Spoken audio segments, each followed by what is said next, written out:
Dernier vendredi saint du carême chrétien, Madame, Monsieur, chers internautes, bonsoir et bienvenue au Flash Actu de ce 29 mars sur Icône TV. Les fidèles de l'Église catholique gréco-romaine pratiquent ce jour l'office de la Passion du Christ et le chemin de croix. Cette tradition de l'Église en mémoire de la crucifixion de Jésus appelle de la part des fidèles l'abstinence et le jeûne. Dans les villes d'Abomey et de Boycon, les pratiquants se sont donnés à cet exercice spirituel.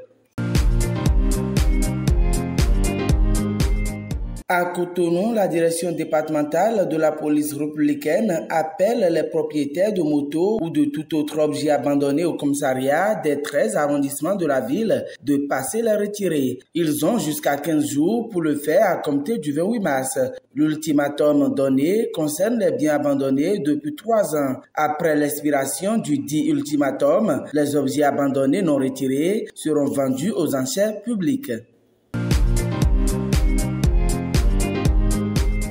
Le gouvernement béninois est soucieux de la sécurité des patients dans les hôpitaux. Hier jeudi, il a procédé au lancement d'un dispositif sanitaire dans ce sens. Selon le ministre de la Santé, la sécurité des patients ne se limite pas à la préservation des erreurs médicales évitables. Elle englobe également la prévention d'une culture de l'erreur apprenante au sein des équipes soignantes, la culture de l'écoute où les patients sont partenaires de leur propre prise en charge et où leur voix est entendue et respectée. Le dispositif lancé va permettre aux patients d'avoir une prise en charge de qualité. Les agents de santé sont appelés à plus d'engagement pour des soins sûrs, gage de la couverture sanitaire universelle.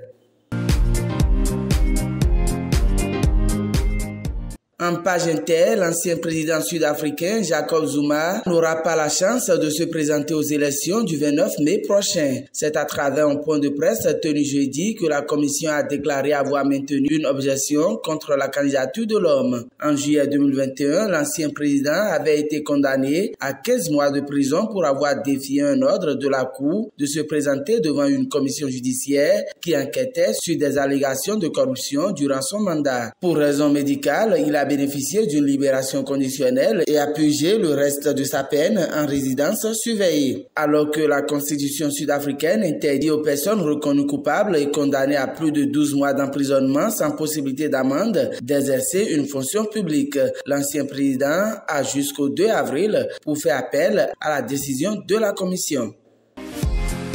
C'est la fin de ce numéro. Merci de votre attention et agréable fin de semaine à toutes et à tous.